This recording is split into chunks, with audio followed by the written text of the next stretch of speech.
sono Luna Pomodoro, sono una ragazza plus dotata e fino all'anno scorso non ho mai imparato a studiare. Ma partiamo dall'inizio. Un po' di tempo fa vi ho chiesto in un sondaggio su YouTube quale argomento avreste voluto vedere in un futuro video. Questo è quello che ha vinto, per cui eccomi qui. Mi sono legata al ciuffo con un elastico perché altrimenti mi finisce costantemente davanti agli occhi. Prima di iniziare, se siete interessati a saperne di più sull'argomento della plusdotazione e altre neurotipicità, vi invito ad iscrivervi al canale Luna Pomodoro, attivare la campanella delle notifiche e a seguirmi su Instagram, su TikTok e soprattutto su Facebook, perché sì, ho anche una pagina su Facebook, anche se questo lo sanno in pochissimi. Su tutti questi social mi trovate come luna.pomodoro. E adesso iniziamo con l'argomento di oggi. Piccola premessa, plusdotazione significa che il mio quoziente intellettivo è superiore a 130. Ho fatto un video nel dettaglio su questo, lo trovate in descrizione e nel primo commento. Il che per certi versi è una figata, ma ha anche diversi lati negativi, tra cui la mia totale assenza di metodo di studio per i miei primi 13 anni di scuola. Ma partiamo dall'inizio, le elementari e le medie.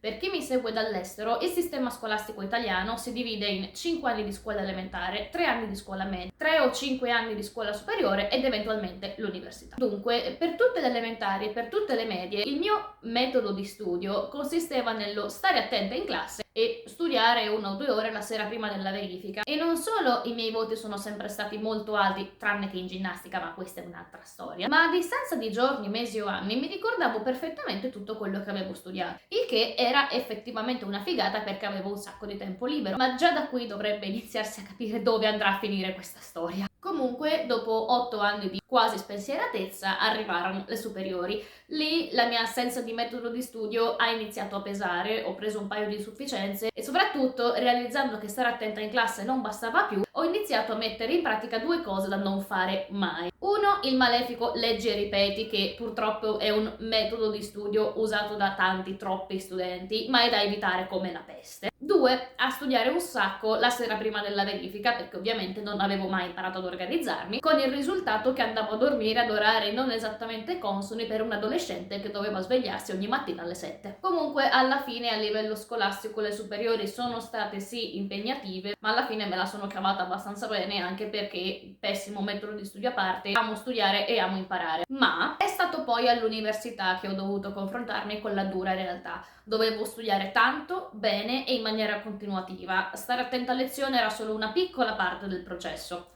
Peccato che io a studiare tanto bene in maniera continuativa non avessi mai imparato, perché non ne avevo mai avuto bisogno. Il risultato è che, complice la mia totale disorganizzazione dell'epoca, mi sono ritrovata a preparare esami in qualcosa come 3 settimane, sempre a suon di leggi e ripeti, a cui occasionalmente si aggiungeva qualche esercizio. Dopo un paio d'anni così, ho finalmente capito che una volta per tutte dovevo imparare a studiare. E tra l'altro questo è un problema comune a molti plusdotati, visto che nei primi anni di scuola tendiamo a non fare fatica. Quando capita, perché capita, il bagno di realtà che ci fa capire che l'intelligenza non è tutto, ci troviamo a dover imparare da zero una cosa che tra l'altro la scuola italiana nemmeno insegna. Infatti io sono dell'idea che ogni volta che si passa da un grado a un altro, ad esempio da elementari a medio, da media a superiori e soprattutto dal liceo a università, qualche lezione dovrebbe essere dedicata al metodo di studio. Comunque, cercando su internet e chiedendo a un po' di persone, un bel giorno sono capitata sul canale YouTube del mitico Alessandro De Concini, in arte ADC, che non mi ha sponsorizzato, ma che vi consiglio comunque di seguire perché sul suo canale parla di metodo di studio e altre cose molto carine che hanno a che fare con l'intelligenza. Inutile dire che ho fatto una maratona di tutti i suoi video e a una certa mi sono imbattuta nel video in cui parla del PACRAR.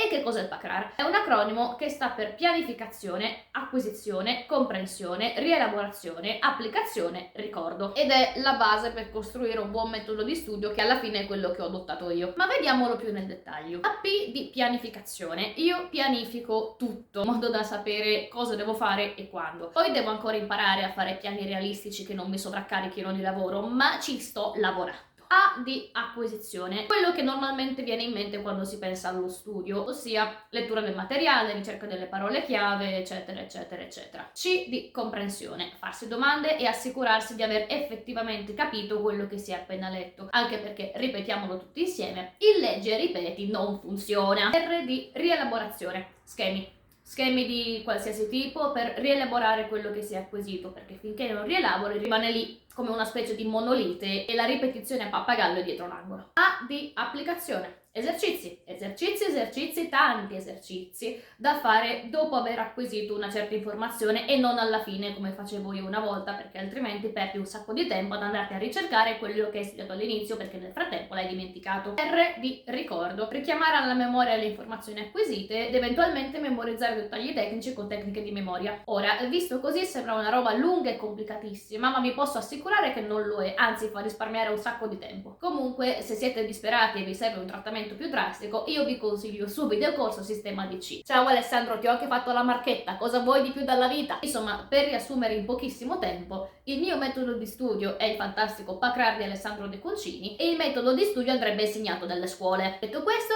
io spero che questo video vi sia stato utile. Se avete domande vi aspetto nei commenti, sarò molto lieta di rispondervi. E mi raccomando, non dimenticatevi di iscrivervi al canale Luna Pomodoro, di attivare la campanella delle notifiche e di seguirmi su Instagram, su Facebook e su TikTok. Mi trovate come luna.pomodoro. Alla prossima!